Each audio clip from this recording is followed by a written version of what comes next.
If you feel drone regulations have gone too far or are concerned that future regulations could infringe on your rights to enjoy drones as a hobby or profession, how do you effectively protest them and gain changes? Non-compliance? Engagement with the regulator or government?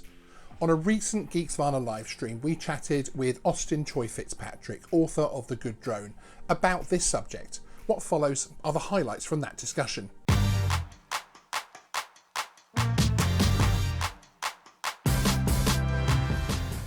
With from a regulation point of view, and keep what we feel are freedoms. Some people in our hobby have been carrying out their hobby for decades, since they were a young child, building their own drones, model aircraft, and then moving into drones, etc.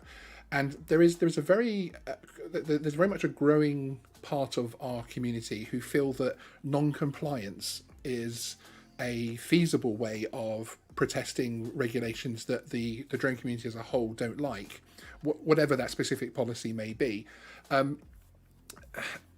My fear always is, from an individual point of view, that I worry about people from the point of view, I don't want someone to go out and be arrested and get a criminal record and lose their job and not be able to pay their mortgage and that type of thing. So I always think from that point of view.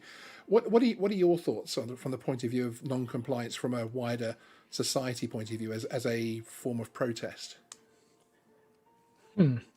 I have never been asked that question before. It's a great question. And I've always thought about the use of drones in the way I just described them earlier, as in support of, sort of advocacy efforts, or to hold the powerful to account and that sort of thing. I had not thought about essentially what this would mean from that perspective. So I have some thoughts, but they're sort of off the cuff. I think that the bigger question in my mind when it comes to civil disobedience, which is a sort of outer form of the range of tactics you've just described. Absolutely. When it comes to civil disobedience, I think that, I'm a kind of a, classic American in some ways. And I think, like, if the laws don't work for the people, then there's a problem with the law and not with the people. And that's the sort of, we've been doing this for 200 and some odd years, you all may know. And so this is, it leads to some weird idiosyncrasies and some significant problems, but that's the sort of the animating spirit. I have to just admit out front that's where I'd be coming from. The question then becomes, what's the desired end state? And what are the processes for getting there? And so, just thinking from a social movements perspective, the real question is, if a particular policy is the problem, what's the way to address that policy?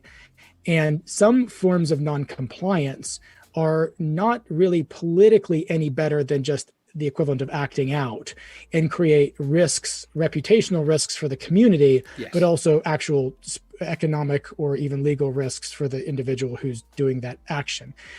So that's sort of one version of this is nobody's going to tell me to, I'm gonna. And I'm saying I recognize that, that's the world I was born into. So I get that. But the larger question is, if one wants to take a critique of a law that's unjust and then actually do something about it, like changing the law, for example, or getting new laws passed, or securing from whoever enforces the law an agreement that they will not enforce the law, that requires something more than just I ain't gonna. And that usually requires solidarity, collective action, knowing like multiple stakeholders, knowing who the regulators are, and knowing somebody on the inside who's sympathetic, having a reasonable alternative, having some form of compelling pressure. And so I can go on like that for a while because I'm a professor and I get paid to just, talk and talk. But the punchline is that at the end of the day, those particular kind of acts are maybe a speech act, or they heard me now. But if it actually comes to moving the needle on policy that matters, not just in that one case, but for others, it requires identifying the larger systems that one wants to change, and then an actual strategy with tactics inside of it that help lead toward that objective. So then doing something like a petition, or something like an embarrass a politician campaign, or something like that, which has nothing to do with technology, or this technology in particular, is just how political pressure works. Yeah. That may end up being more effective than sort of a strategic, particular form of civil disobedience. if that makes any sense. Okay, Now, that if makes I've complete said, sense. if you all say we need a test case because we're going to take this to court and somebody's got to go to jail for us, and I say it'll be me, and then we get it all lined up. This is how, this is an American style of doing things. And we all pool our money. We got the bail for me, and I break the law. And then 20 minutes later, Stephen submits the lawsuit, Sean's the lawyer, and then we take the FAA to court. That's not bad.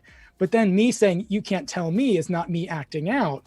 It's me specifically pulling the one linchpin out of a chain of events that was strategically decided on in advance with a theory of change that has alternatives and a process and all of that. So that was a long-winded answer, but I think that the question is, what does success look like, and what does one really want? Yes, no, indeed, because one of my fears is that is, and it is something that a few of the influencers within the drone community who have large audiences, they do often say, well, for instance, drone registration shouldn't happen. You shouldn't be paying for it. Just don't do it. And my problem there is in my mind, we're almost handing, without it being organised, we're almost handing the authorities that don't want us to have drones a reason, because then next year they get to arrest 300 drone pilots who weren't registered, and they get to say, see, we told you these people are bad.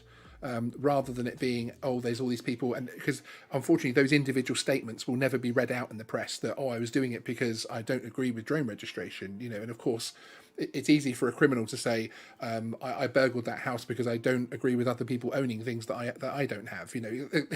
It becomes a story after their explanation becomes a story after the act, and it's a fascinating area to me, because sometimes I do swing a little bit more to the non-compliance route, but I always come back around, because I do think of the individual human factors and the individual issues that.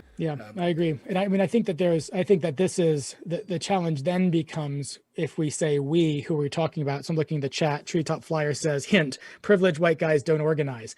So then the question is, if we actually have enough individual, I say, like, we as white guys, I'm speaking for myself as a white guy, if I have enough individual privilege that can protect me when the police show up, or I already have a lawyer, or I am a lawyer and I don't give a damn, then I can act out and not have to worry about like the larger collective implications, like as you're flagging, Sean, for the community.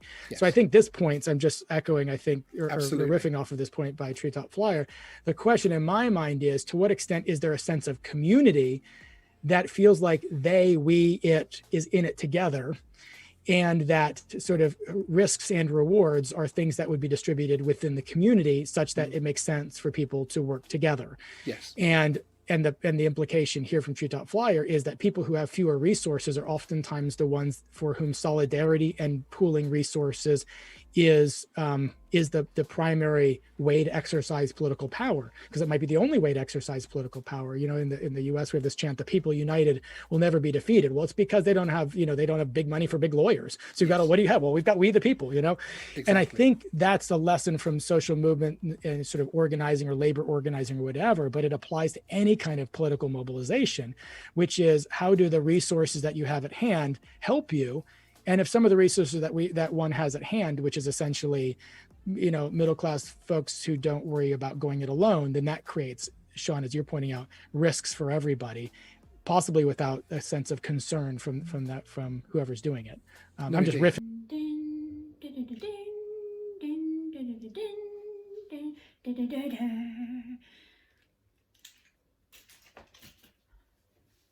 What are you still doing here? You know the drill. The show's over. You don't get to be here after this. Embarrassing me all the time.